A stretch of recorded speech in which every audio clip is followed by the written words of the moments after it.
Okay, welcome back. Hope you had a good weekend. So I wanted to review briefly what we talked about last time, since there was a weekend that separated Friday from Monday. So we introduced semi-definite programming, and this might be some kind of cheat sheet, for semi-definite programming. It's a function, a semi-definite program, as we're doing it here, is a function of three mathematical objects, one of which is a hermiticity preserving superoperator. So that's a linear transformation of linear operators. The superoperator need not have the same input and output dimension, right? But the input should be a square matrix and the output should be a square matrix. Okay. And just to remind you, hermiticity preserving superoperator means that it takes a Hermitian matrix to a Hermitian matrix. Okay. And there are various ways of formulating that, and there's an exercise in the book about that. It's find that interesting. Okay, so the first SDP we consider is the primal SDP, and it's this form. So the objective function is this trace times AX. We're trying to maximize it over all positive semi-definite operators. Subject to this constraint, phi of x is less than b. That's an operator inequality. Just to stress it again, we've said it many times, but I'll stress it again. This means that b minus phi x is a positive semi-definite operator. Okay. And we abbreviate that as this S. I guess we chose S for SDP. The dual SDP is what you get by swapping things around. So supremum goes to an infimum. What's there in the constraint goes in the objective function. What's here in the primal objective function goes in the dual constraint. And you flip around phi to its adjoint, and this flips as well. So many things flip, and there's this duality. Okay. And then we'll write this dual SDP with a hat. Okay. One thing we talked about last time was weak duality that holds for any semi-definite, any primal and dual pair of semi-definite programs. The proof was simple. I'll just write it very quickly to remind you, because it's very simple and beautiful. You write down the primal objective function. You assume that x is feasible. If x is feasible, then you assume x is feasible and y is feasible as well. Okay, so A obeys this constraint. You do this, trace phi dagger y, x. You use definition of adjoint to flip this around to y phi x.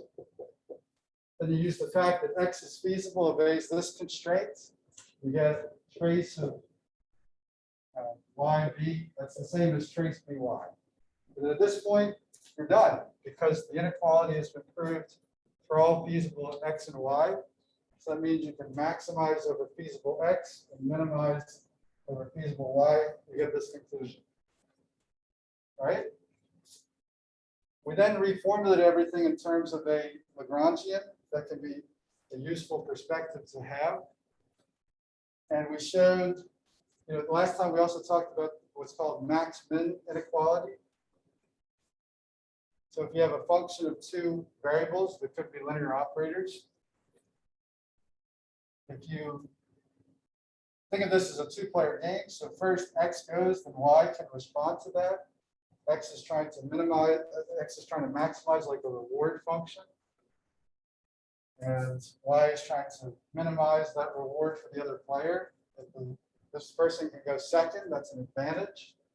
And so the overall value of this optimization will be less than if you flip the order. Okay?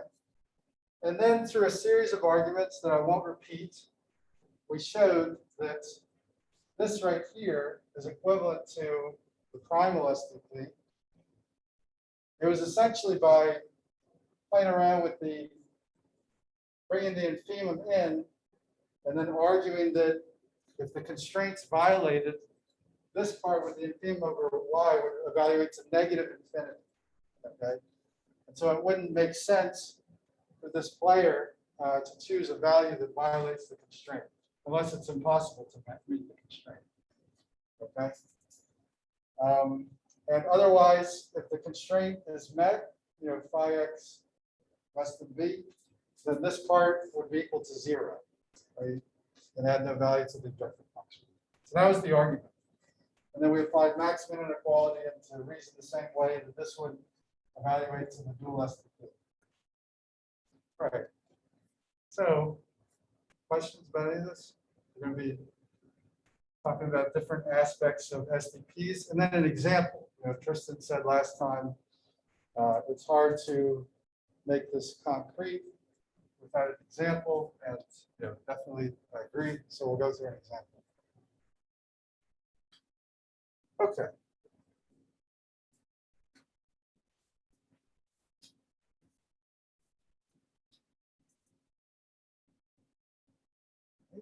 Make a little more room here.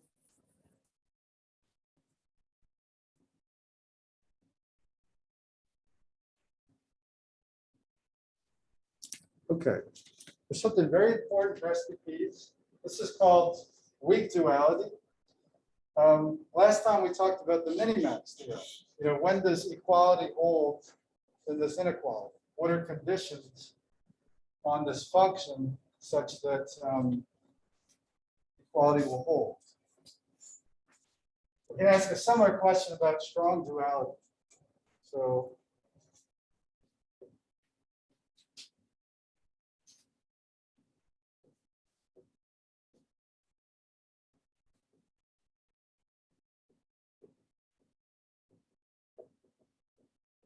So if we have equality, that's a very strong condition.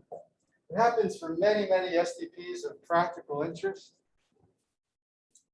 in quantum information and beyond. If the equality holds, people talk about S hat minus S as the duality gap. It's another bit of terminology. You'll see just the gap between the dual STP and the primal. So when strong duality holds, an alternative way of saying that is that there's 0 duality gap. Okay. So when does it hold? You can check it using Slater's condition. So we're not going to prove Slater's theorem because, well, this isn't a math course. But you can, if you're aware of the separating hyperplane theorem, then you can say, okay, it comes down to that. So what is the separating hyperplane theorem? You have a convex set. I'm just going to draw it and speak about it very briefly.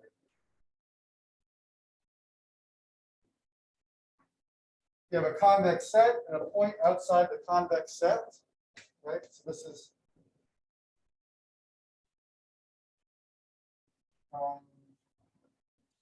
a convex set. There's a point outside. So the theorem is kind of easy to state that for any point outside the convex set, there's a hyperplane that separates that point from the convex set. Okay, and that's the main idea that gets used in proving Slater's condition. All right, the proof does look more complicated than that, but it boils down to that fact. And I forget where it's applied, but A, B, phi, one of those corresponds to a hyperplane. One of these Hermitian operators corresponds to a hyperplane. I forget actually the details of the proof. If you're interested in that, I can point you to references. Okay, what is Slater's condition?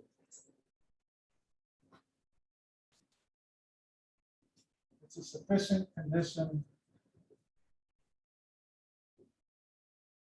for strong duality.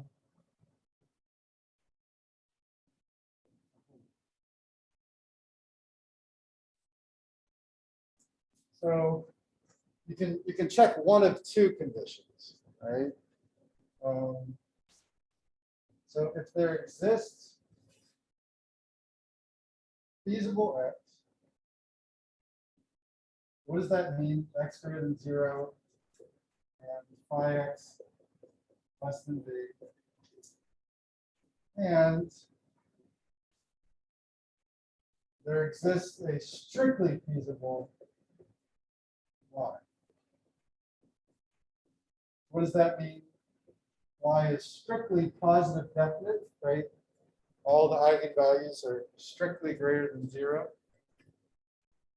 And that other condition holds strictly. Then S equals S hat. Wonderful. Right? So that's pretty easy to check in most circumstances for many STPs of interest. You know, all you have to do, it's not like you have to solve the STP, right? Like it's not like you have to solve it. All you have to do is just exhibit one choice of a feasible X and one choice of a strictly feasible Y, and that's it. So it's very powerful, right? Yeah. So would this be the same as saying, like we kind of looked at like Yeah. like one person trying to help another. So strong duality case, basically they're at a standstill. Yeah. There's no advantage to plain second. Yeah. That's how you can phrase it in terms of this language, where the Lagrangian is the payoff function. Yeah. Good. All right. So alternatively, you can flip it. So let's call this one.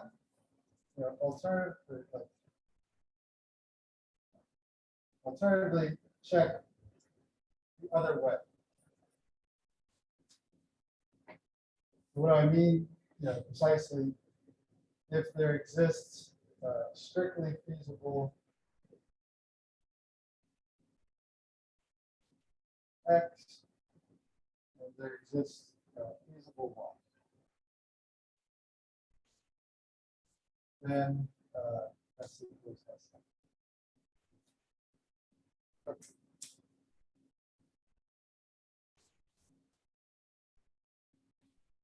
All right, so that can be used. Now I want to talk about something called complementary slackness.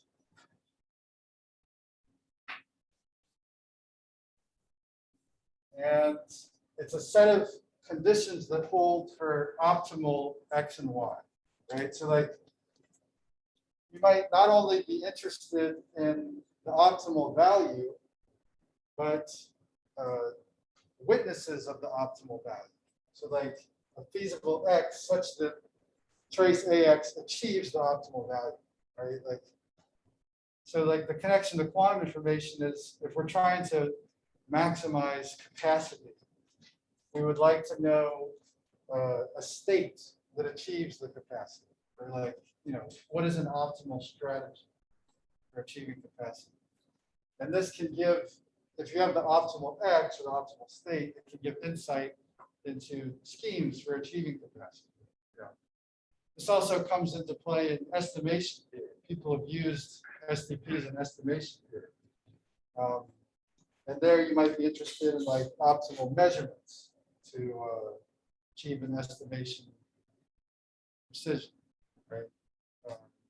Recently, Kunal Sharma and I wrote a paper about continuous variable teleportation.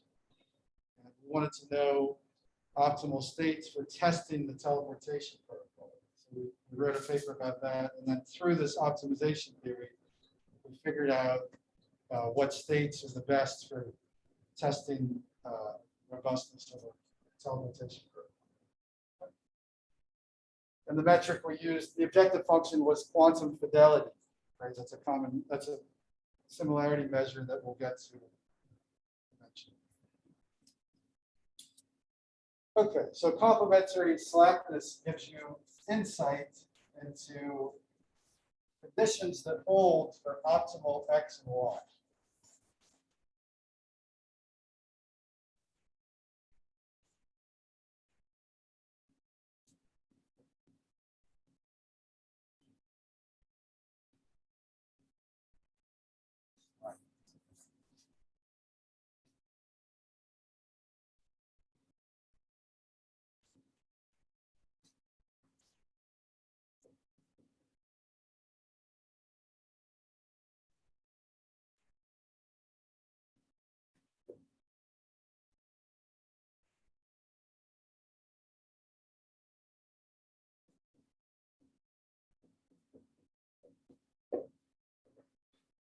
And if you look at optimization literature, like convex optimization, these are also called KKT conditions.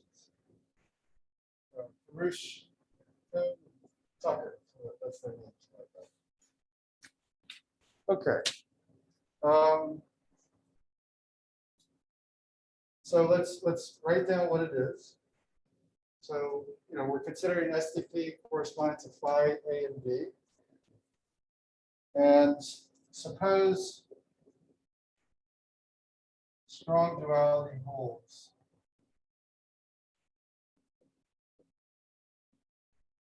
For S and S, right? So we have the equality that we just discussed.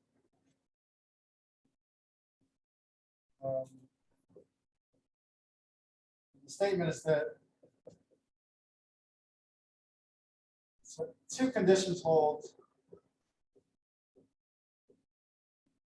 for X and Y if and only if they are optimal.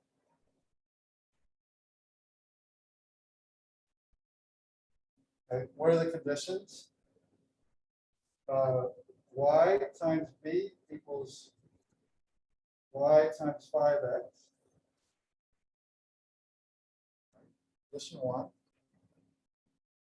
And phi dagger Y times X equals A times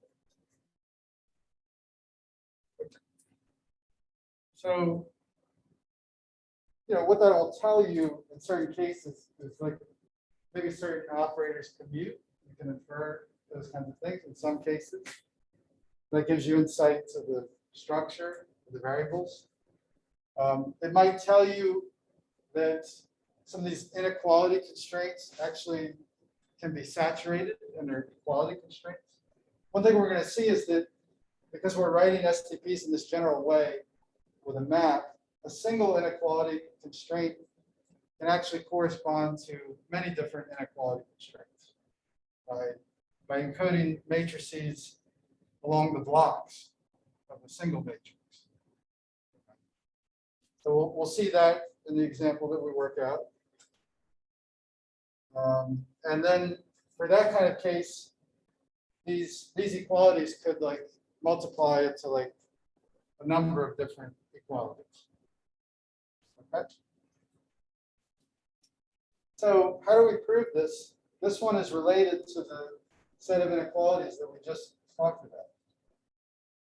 So these were the inequalities that hold to prove weak duality.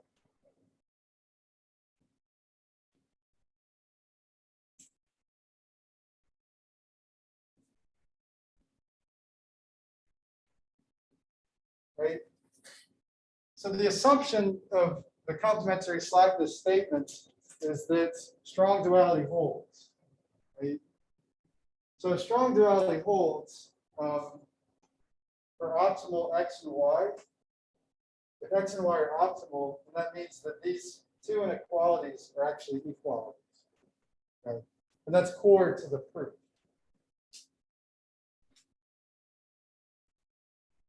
So let's prove one way.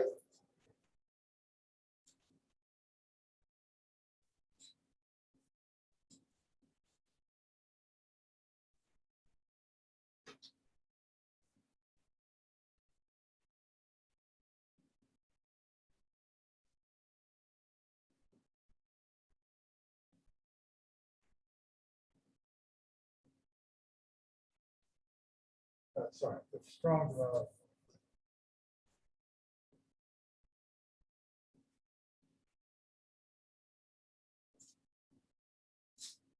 Optimal x and y.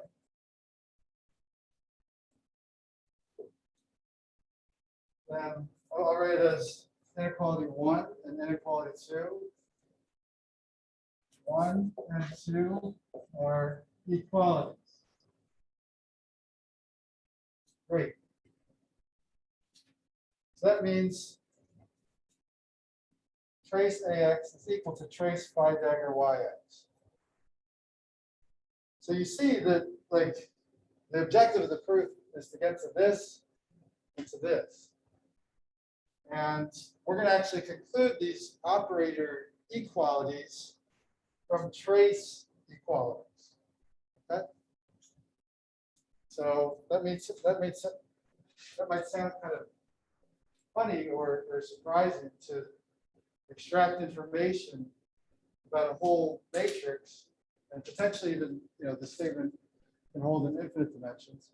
You're extracting that just like a scalar equality, right?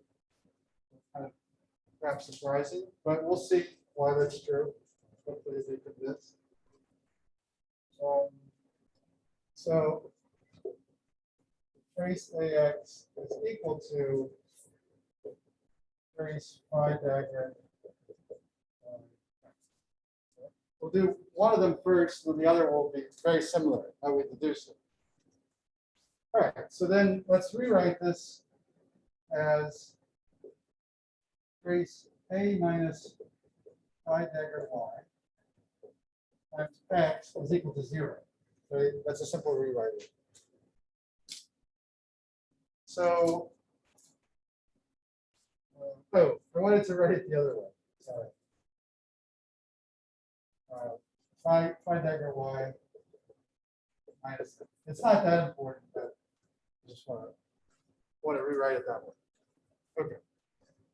So, what does this inequality constraint tell us about phi dagger Y minus A? It's positive semi-definite. Exactly. So this is positive semi-definite, and this is positive semi-definite. Right? And last time we said that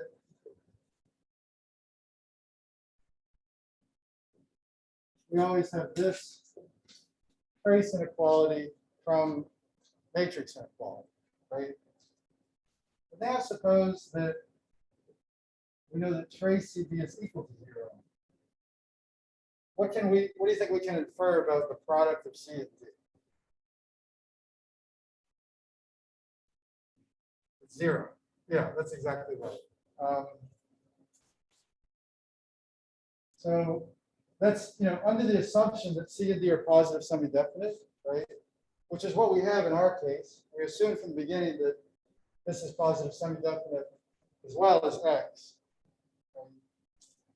So this actually implies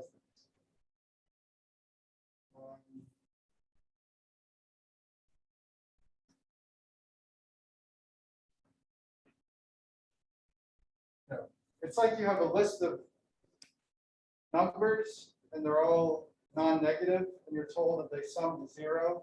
Well, then the only thing you can conclude is that that list of numbers, each one on the list is equal to 0. That's basically the reason that we're using it.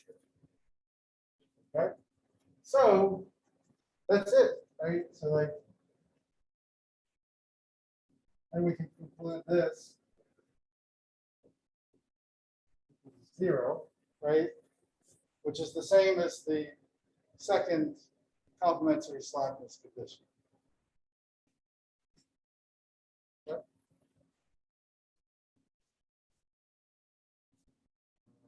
we put Roman numeral 2 next to it.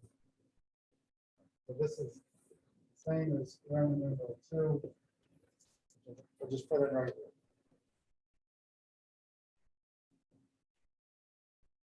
All right.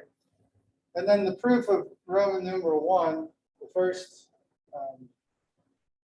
complementary slackness equality, it goes essentially the same, right? Use this inequality 2, and the fact that b minus 5x is positive semi-definite, you do the same reasoning, you get the second.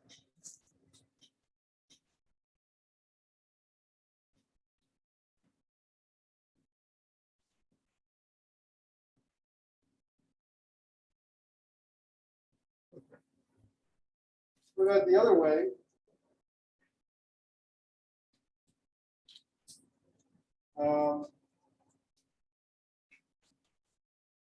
Now suppose, so there was one implication. That was if they're optimal, then the complementary slackness condition holds. Now, suppose that, so it's like converse.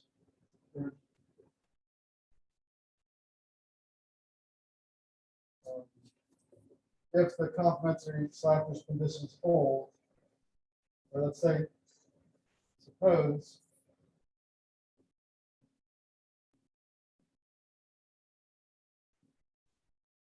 right? So if they hold for a given x and y, the question now is, can we conclude that the x and y are optimal, right? But guess what? If this condition holds and this condition holds, then this is an equality, right?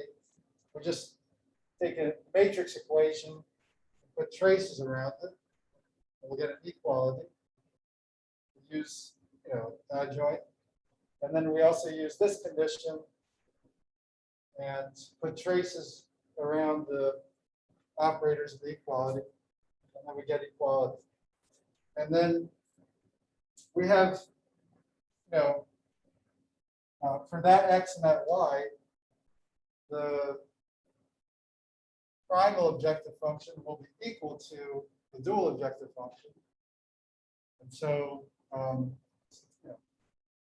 since this inequality holds for all feasible x and y, if we exhibit examples for which we have equality, then we can conclude that x and y are optimal. So that one's easier to prove. I'll just write the proof as like when the inequalities in weak duality, WD weak duality, become equalities.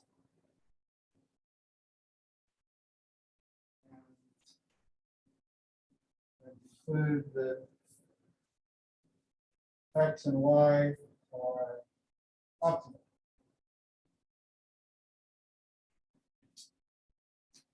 Good. All right. So, any questions about this?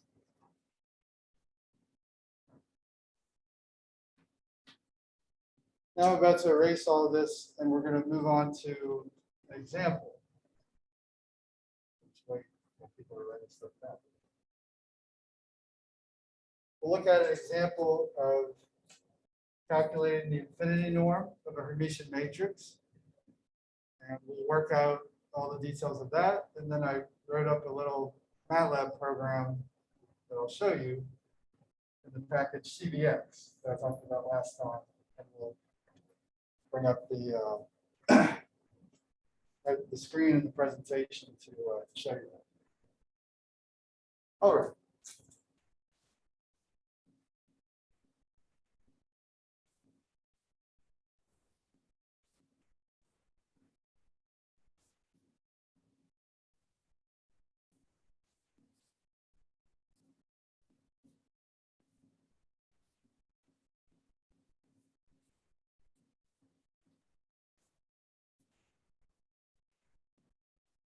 We actually don't have any homework exercises there about programming, but maybe I'll slip some in there. it's useful to get that experience with doing that. Okay, so example, spectral norm.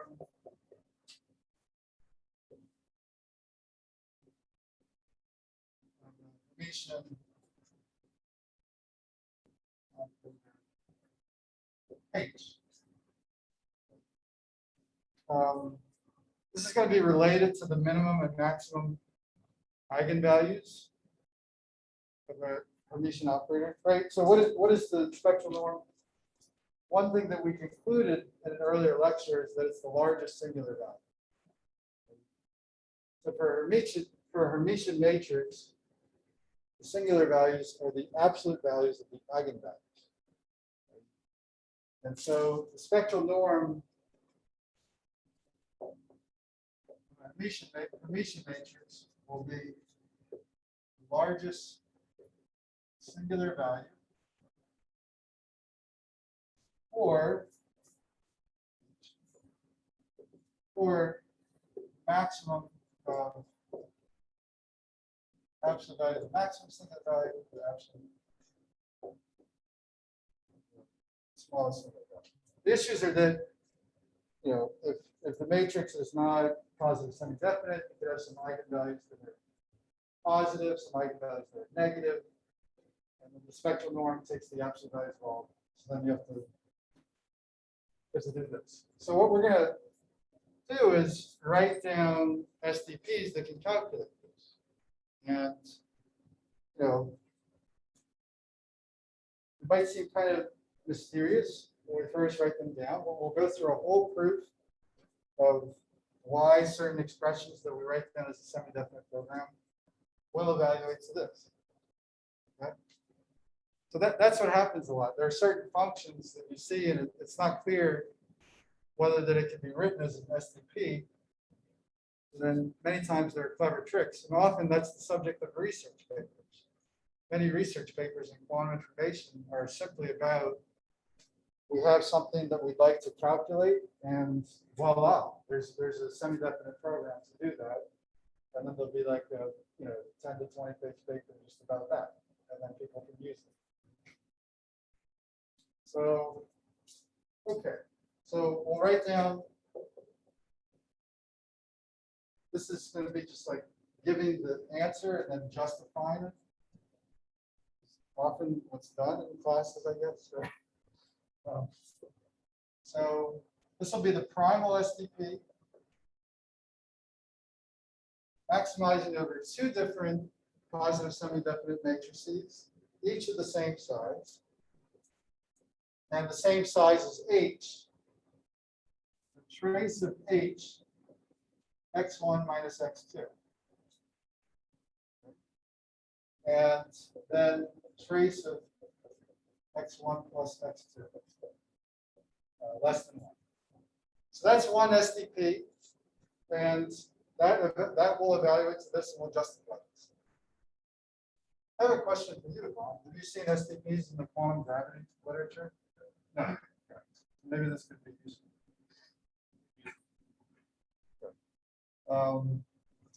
It's as we said, it's often useful not only as an analytical tool, but also numerical. Okay, then we'll write down this dual function.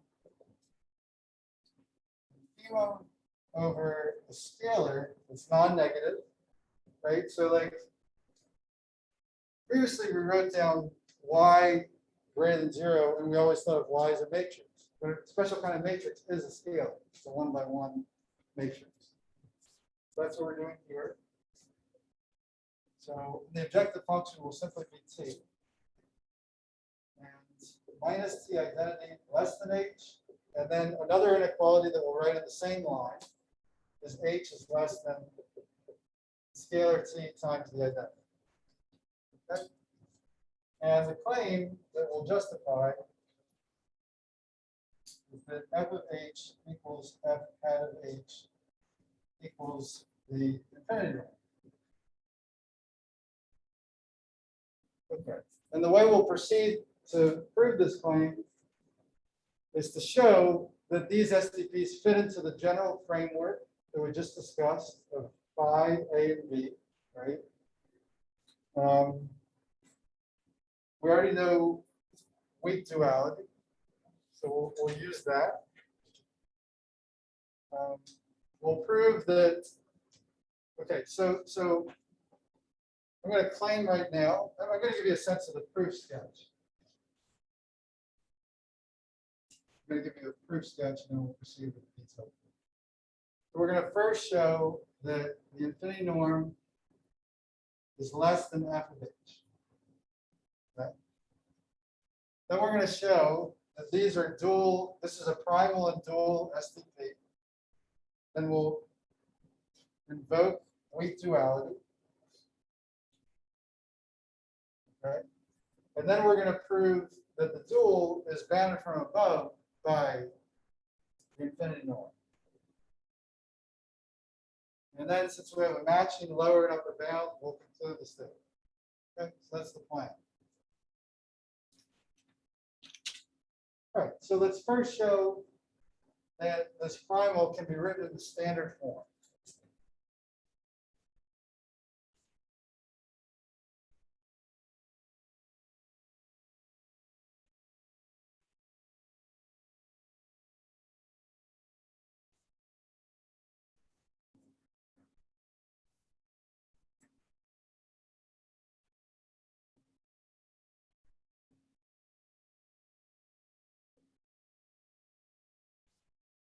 Okay, so how do we do that? Well, what is, let's just remind ourselves of the standard form.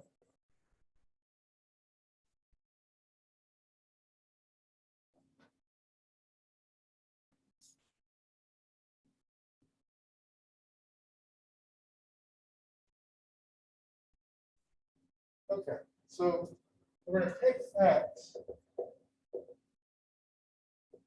to encode the two smaller x's. Okay. And for now, we'll write z and z back. Remember, x has to be Hermitian and furthermore positive semi-definite. And so a general x, we'll put x1, x2, and then for it to be Hermitian, the bottom left has to match the top right. Right? Conjugate transpose. Okay, and then any thoughts about how we should pick A? We want to matrix A such that when we take the trace of A with X, we get this. Any ideas on how we can pick A?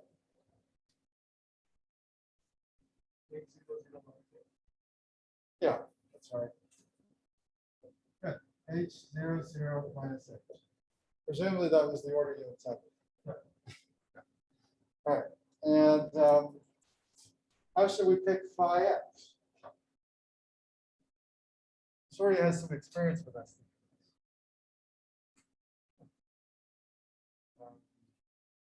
Anybody else? How should we pick phi x?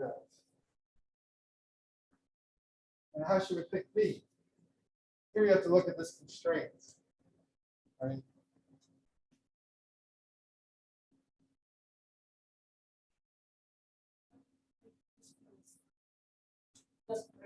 Trace of what? Trace of x. X1, X2. That's right. Yeah. So you can pick the phi of x. So this is what's like kind of new and mysterious when you first see STP. It's like, why can you do this? This is going to be phi of x. Why is this? So we need to justify that this choice of phi of x is first of all linear, right? Linear superoperator. So that's pretty clear. Like for it to be linear, it has to satisfy alpha x plus. We're going to use beta x prime, right? So like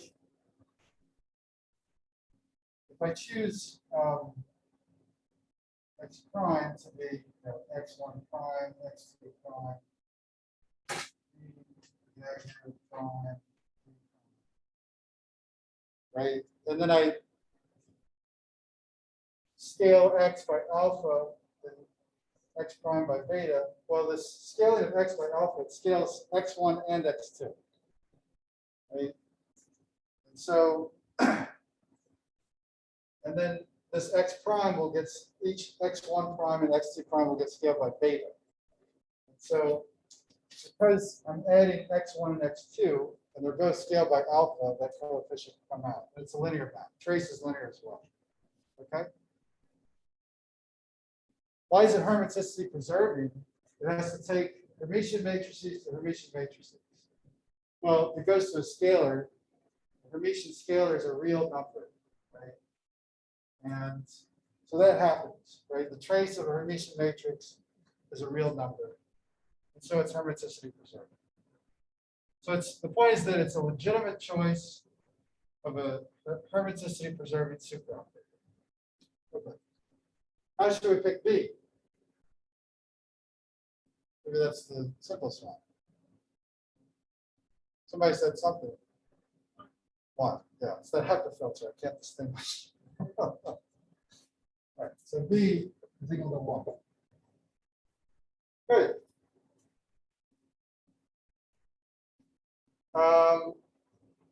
So now there's a question of, we have X as positive semi-definite.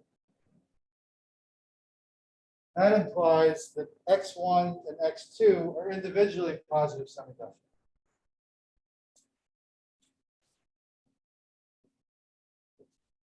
Why is that? As an aside, I'll show it over here. I'll show it on the screen. Remember, positive semi-definite. Why is positive semi-definite? If this holds for all sides. Right? So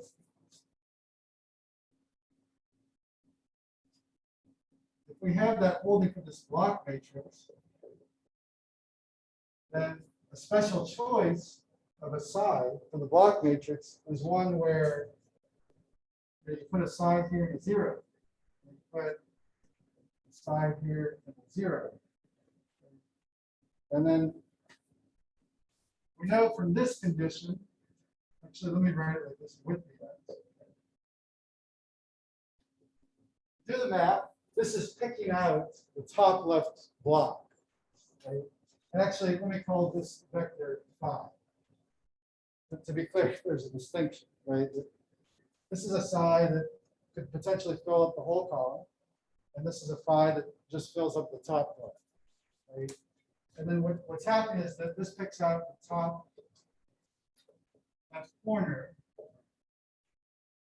And then because we know that any sandwiching is going to give greater than 0, if you include this is greater than 0, this holds for all phi.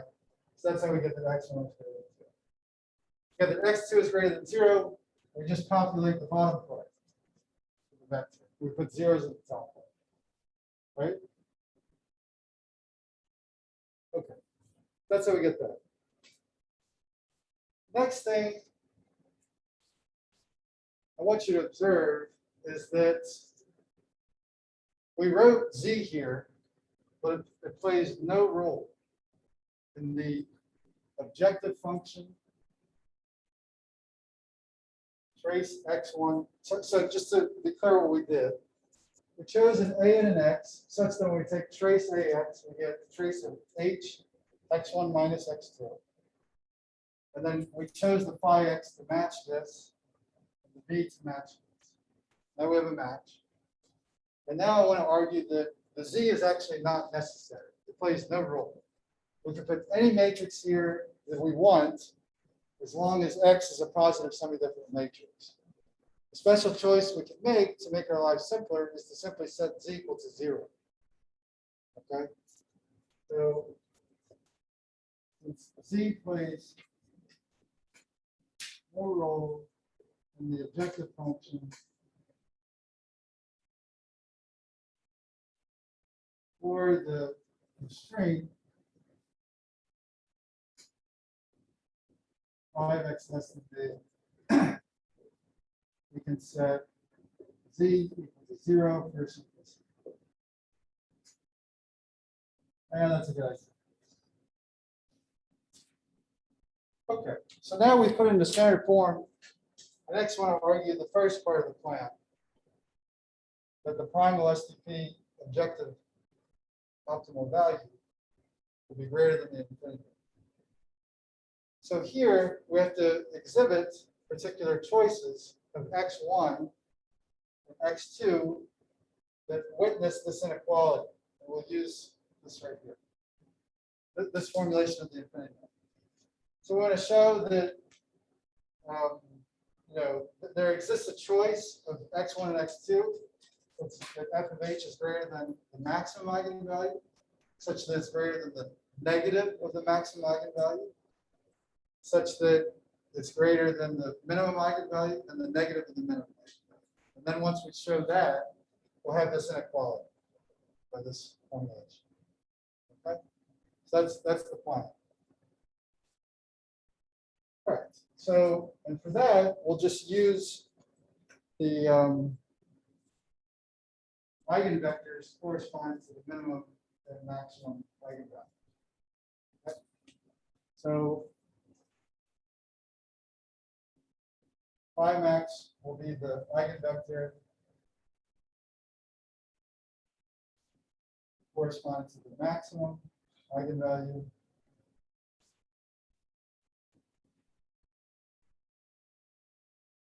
And phi then minimum eigenvalue.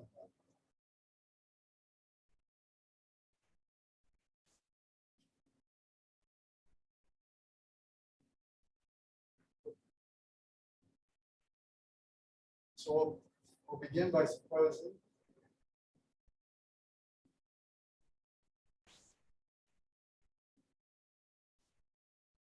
that lambda max is greater than or equal to 0. Start with that assumption. And then we'll choose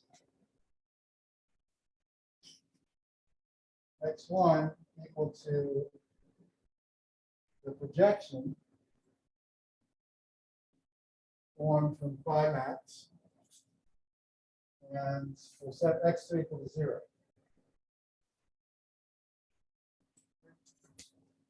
So is this a feasible choice for x1 and x2? Yes.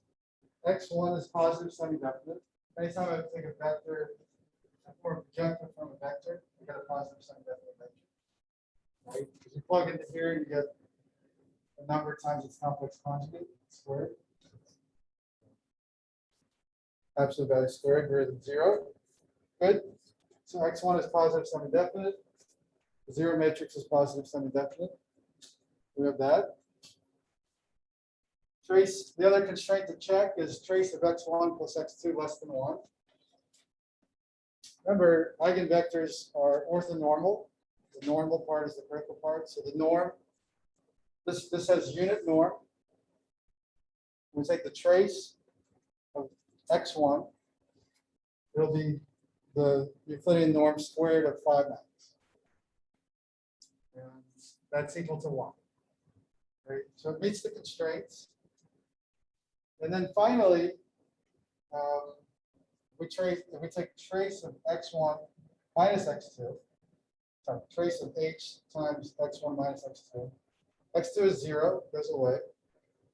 Trace of hx1, well, if h acts on phi max, we extract lambda max.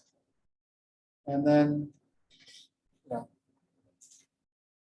maybe I should show something.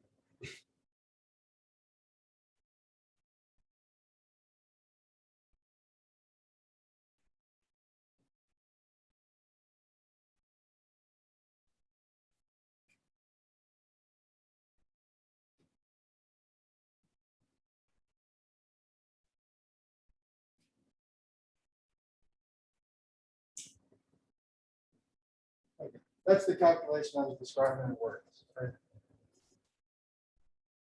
So, okay. So all of this was to say this choice of x1 and x2 are feasible choices. And the objective function value is lambda max.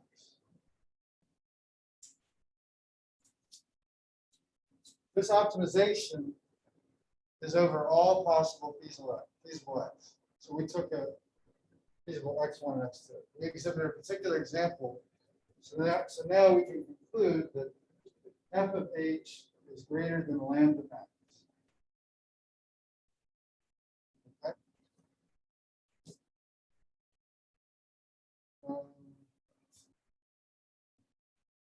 Any questions about that? Here, we're using knowledge of linear algebra, right, to attack this problem. You can do that for some optimization problems, but others it's not going to be clear. This is a particularly, this is a simpler example than most STPs you face, where we can use knowledge of linear algebra. Okay, any questions about this first part? Yeah. Maybe I missed it, but why do we have the freedom to choose x1 and x2, whatever we want to do? Okay, so we want to show, we said the plan was to show this inequality, right? So by this right here, this inequality is equivalent to f of h, it's equivalent to 4 inequalities. F of h greater than lambda max, greater than minus lambda max, greater than lambda min, greater than minus lambda min. So this is an optimization over all possible feasible x1 and x2. We are choosing particular examples of feasible ones. And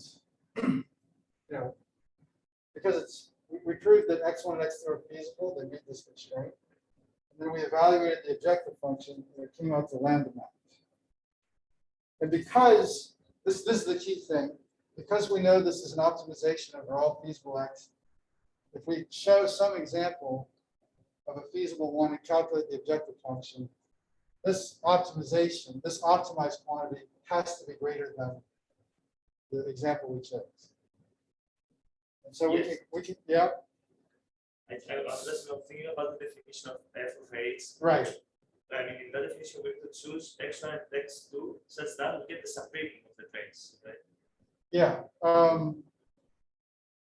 I mean, like this, in the end, we will show that the suprema will be the largest of these, Okay. right? We will actually prove that. And so we're just on the first part of the proof where we're showing this inequality. Yeah. You have a question? No, all right.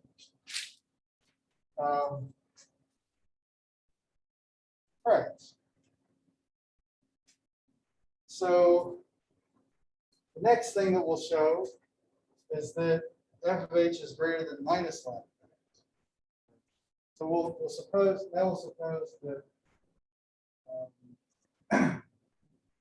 lambda max is less than or equal to 0. Okay. Then we just flip things around. So we'll pick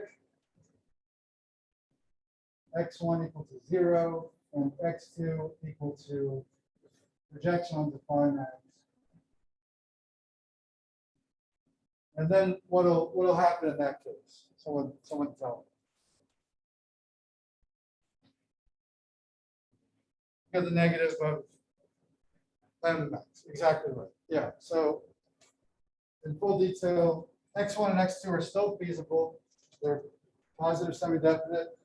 Their trace is less than the sum of their trace is less than or equal to 1.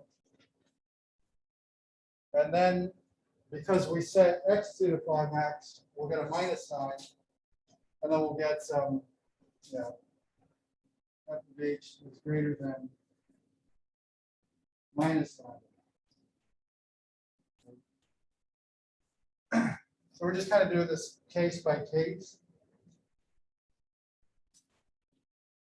What should we do to prove that f of h is greater than lambda min? Assuming that lambda min is positive.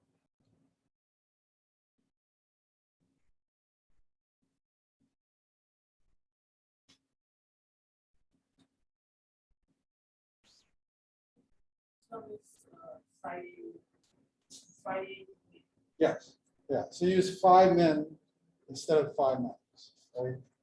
And then the phi min will allow you to extract the minimum eigenvalue of H.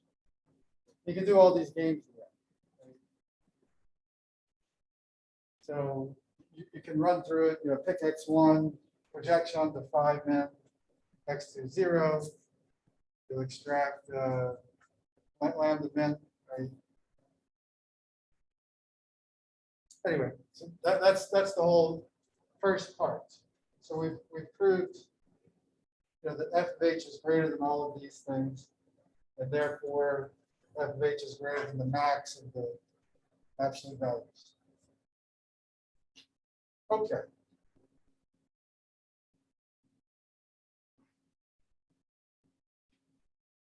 So I think I'm going to erase this part and leave this. What do we have to do? My question is, what do we have to show it individually? So suppose lambda max is greater than 0. Then you have to show all 4 of those, right? Lambda max is greater than lambda min, Yeah. But right? And then you can also show that if lambda min is less than or equal to 0, f of h will be greater. You would pick x2 equal to projection of the phi min, and x1 equal to 0. And that'll get you f of h is greater than minus lambda min. I thought you would have to show all 4. And then that would actually cover all of them, I think. Just showing f of h is greater than lambda max or greater than minus lambda min, because those are the two. Yeah. Because we always know lambda max greater than lambda min. So that covers it.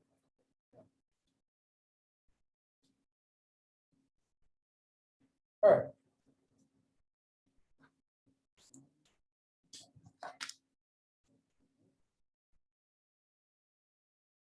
We showed this. Mark for Slater. Now we want to show this one. So we want to show that from weak duality. That means we have to show that these SDPs are dual to each other. How we're going to do that, we're going to use, it boils down to finding the adjoint of phi. Okay? So let's see why that is. I'm going to erase all this stuff.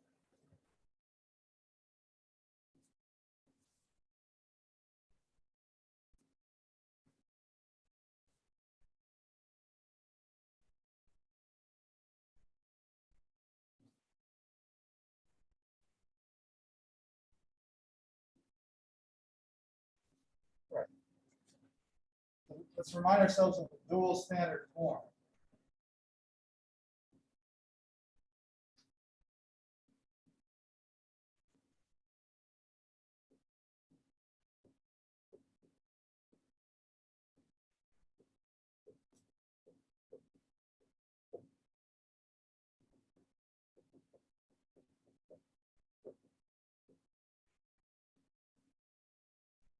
So we already know A.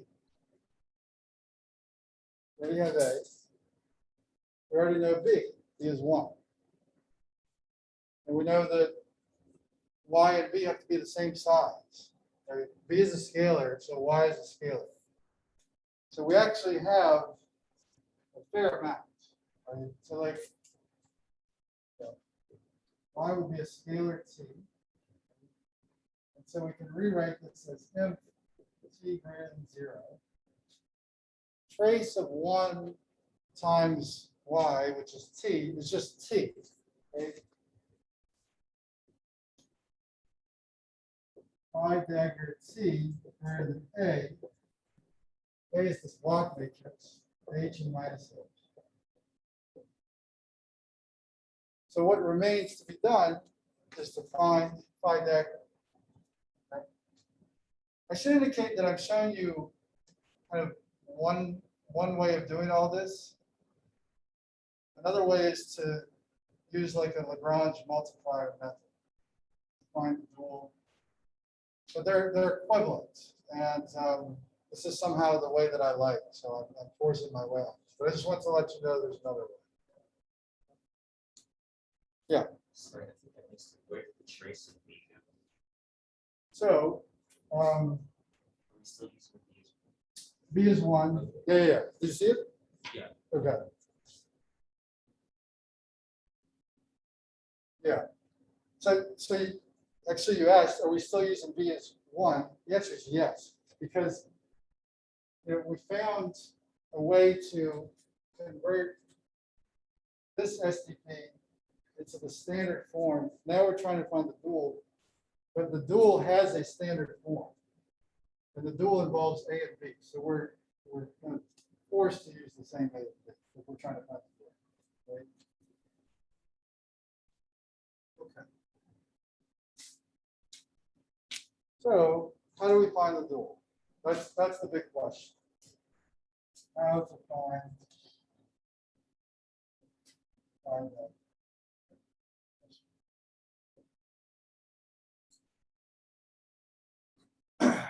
Well, to find it, let's recall the definition of phi dagger. Right? So phi dagger is defined from this set of equations. Unique linear map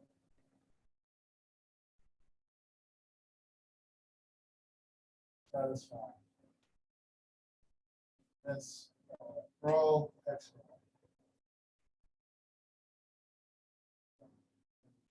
I think it suffices to work with positive sum difference. Okay. So we're going to start from this equation. And then we're going to kind of manipulate it a bit. And then infer what the dual map is. Okay. So someone tell me, what is trace of y times 5x?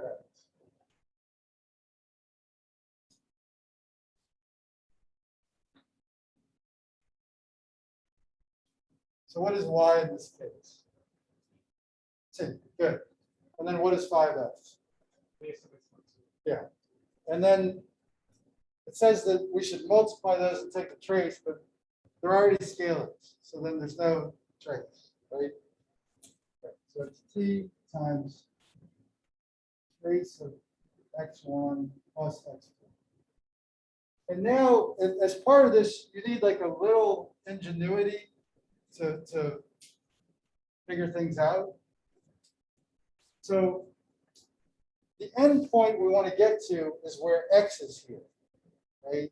And where there's like something manipulating y in a linear way, such that we have equality.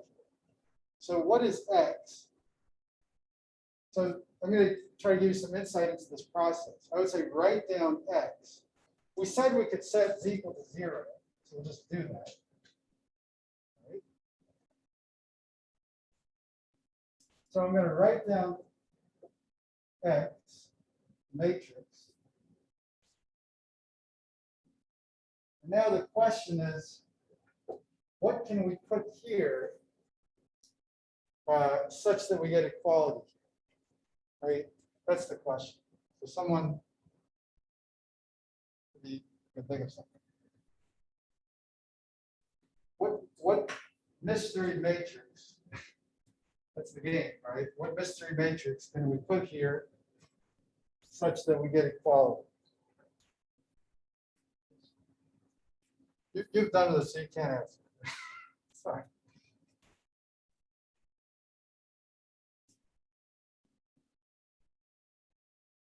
Rule to knowledge. Unless you submit a wrong answer, right? Then you would learn something.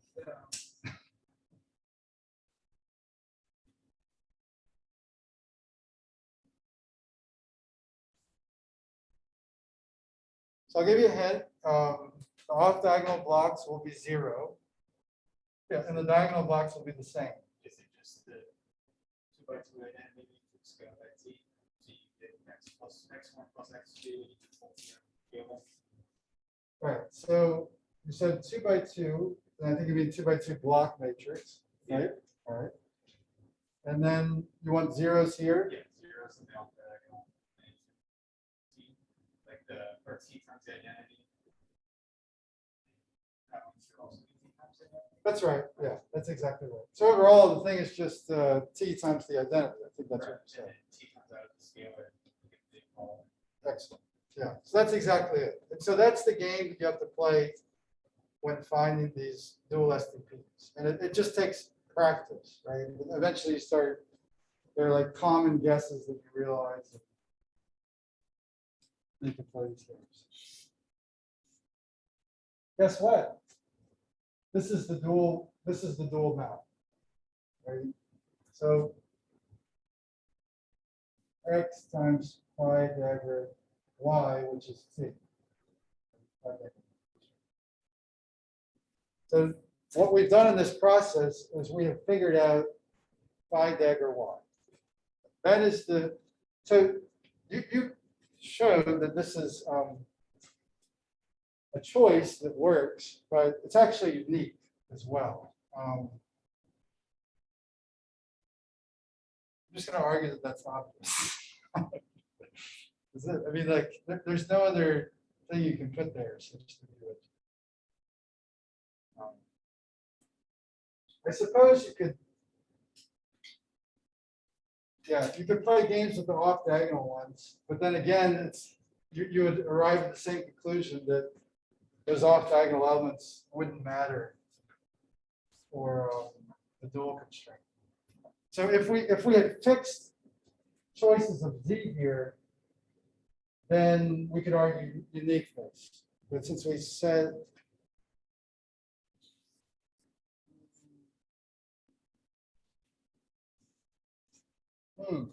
I'm confusing myself.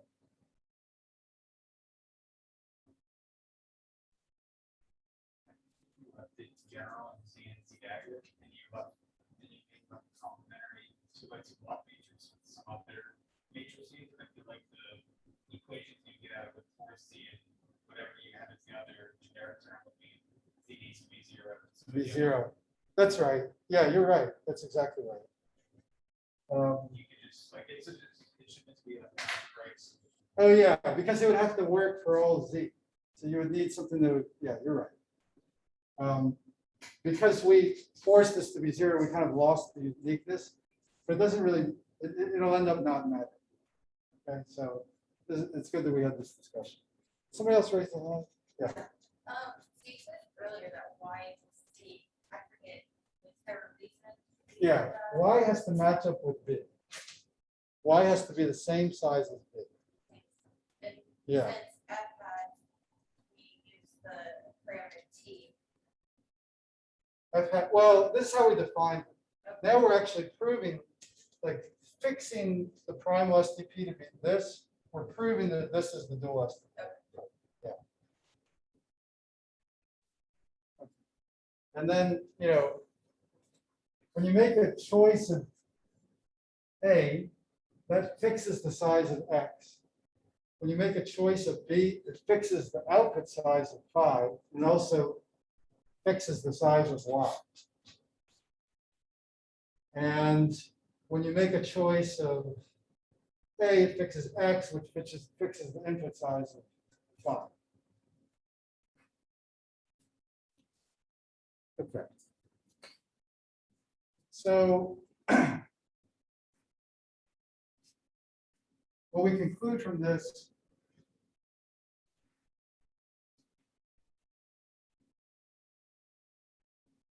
pi dagger y is t times the 2x2 block identity. Okay. So we'll take that. I'm now going to erase this part unless there's any other questions about it. I think we had a nice discussion.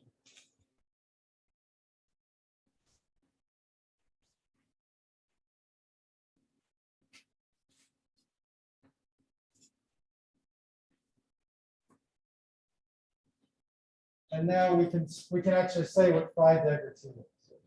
So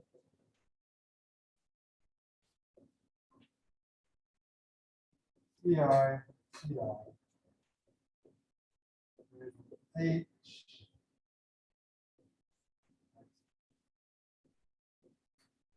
Okay. Now we have block diagonal matrix, right? So as an aside, I guess we already, in some sense, already said it, but like, suppose we know that this is positive semi-definite, right? This is positive semi-definite if and only if A and B are individually positive. Okay. That's by the same reason that we used before. Yeah, but- So what we could do is, let me do this over here. Well, I'll do it over here. This inequality constraint we can write as a single one, Ti minus H and Ci plus H 0. Now we can use this fact that this is positive semi-definite if and only if the individual blocks are. And so we can conclude that Ti minus H is 0 and plus H. Okay. And then D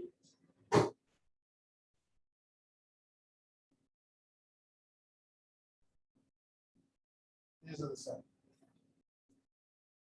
Right? And then that concludes the proof of the second inequality. Let's write down the final form.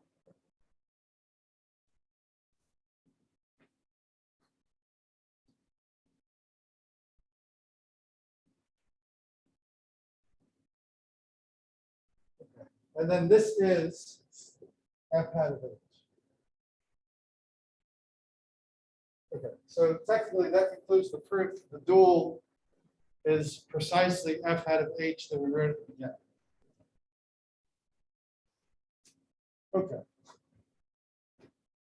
So if f hat of H is the dual, we can use weak duality to conclude the second point. F of H is less than or equal to f hat of H.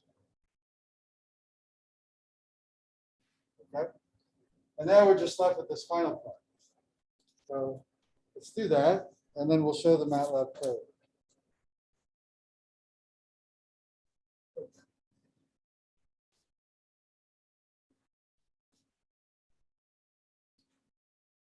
One thing to recall, or let's justify, this is a legitimate operator inequality. Why is this true? So H, let's write H as sum over lambdas and phi lambda. Okay. So lambda's not only the value but also the label.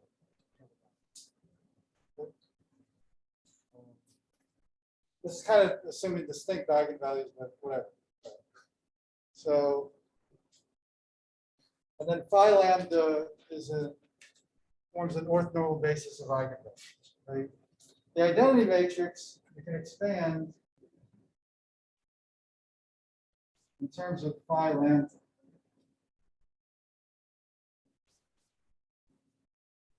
Right? But now if I take the identity matrix and scale by lambda max,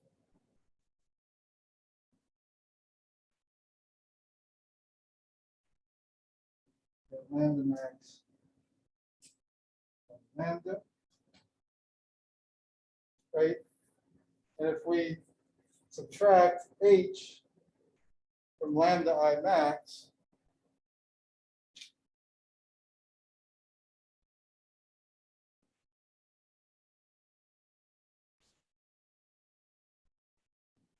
that's this right here, right? These are equivalent statements. We've been saying that a lot now. We'll get, the key is that identity commutes with everything, right? So you can expand it in an infinite number of orthonormal bases. So we just choose the one that, or A1 that diagonalizes H. Get lambda max minus lambda by lambda. So this operator equality corresponds to a set of scalar inequalities. And each one of these quantities are non-negative because lambda max is the largest one. Right? So this always holds. That's the reasoning. And H, by the same reasoning, H is greater than lambda min identity, right? Same precise reasoning. Okay. Can I erase this part?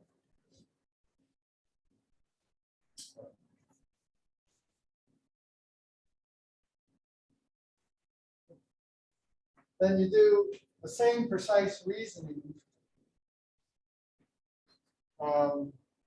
using this fact from the beginning about H infinity.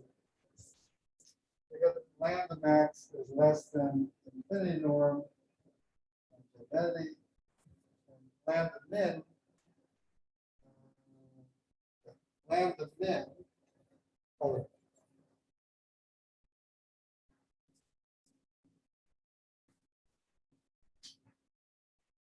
greater than minus H infinity. Okay. So again, now we're using knowledge of linear algebra to solve this problem.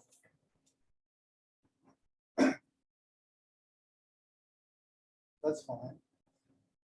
So now we have a scalar, which when you multiply it times the identity, it satisfies what's called the scalar t. So we have a choice of t such that h is less than ti and greater than minus ti. Right?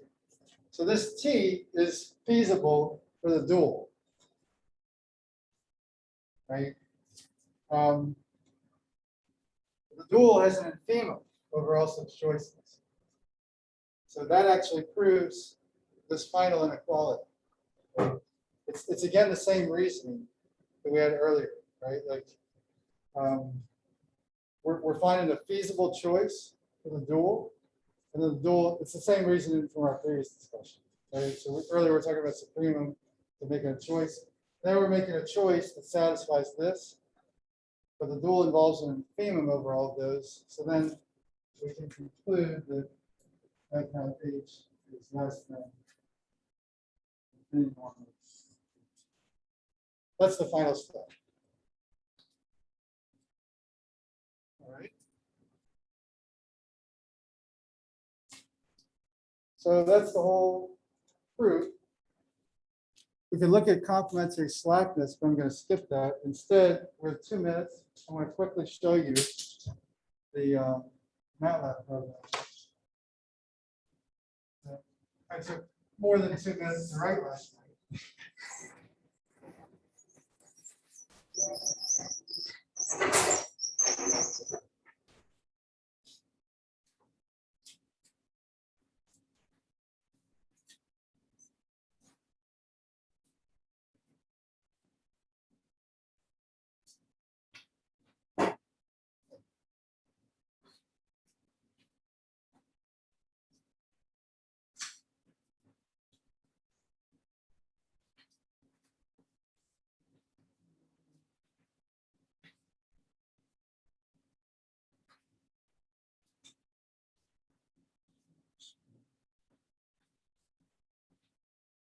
Okay.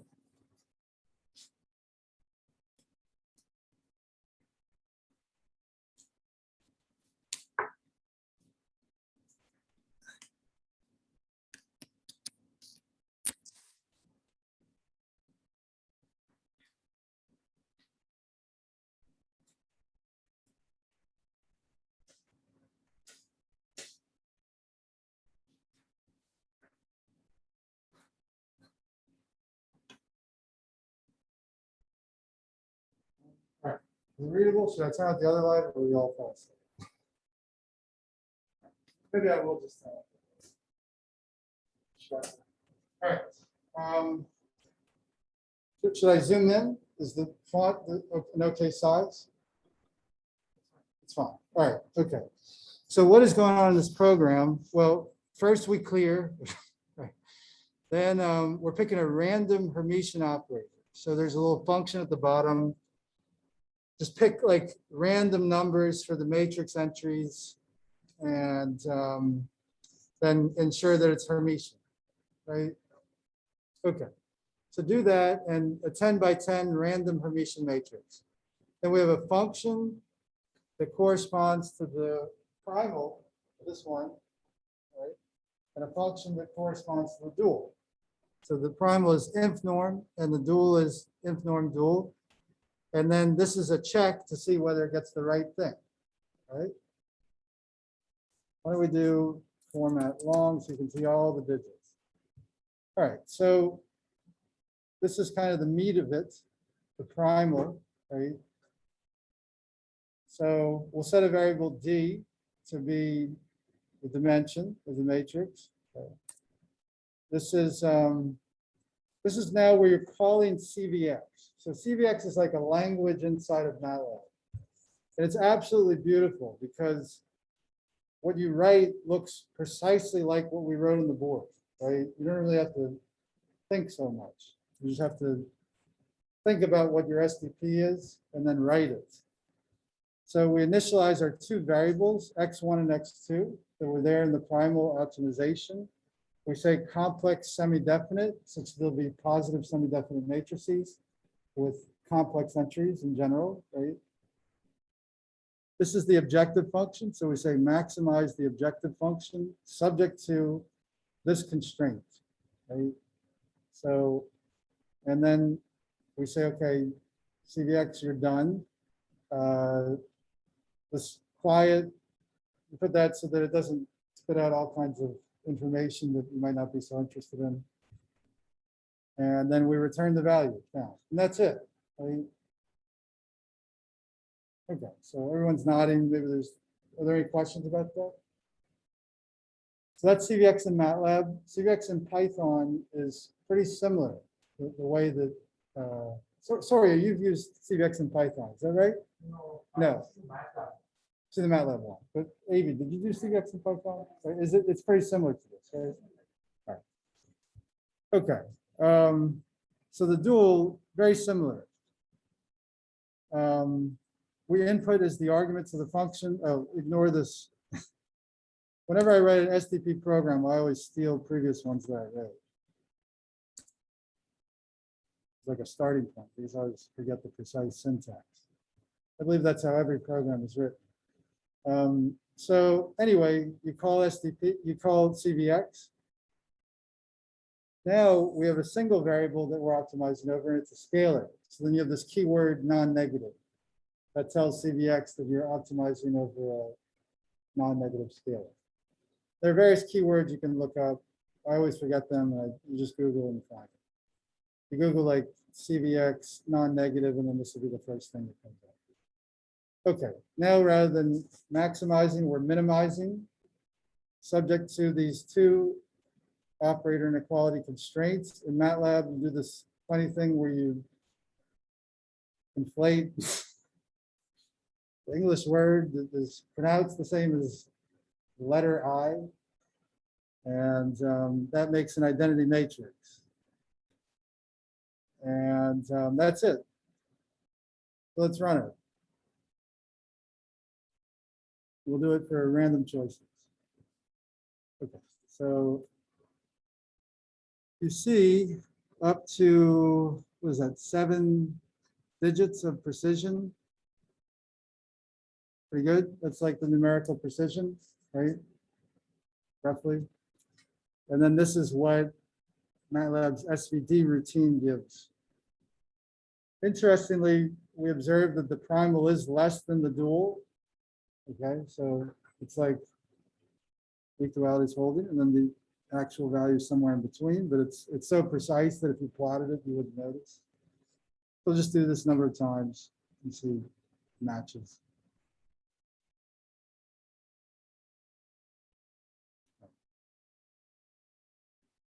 Okay, So unless there are any questions, we can stop for today. Office hours at 4 p.m.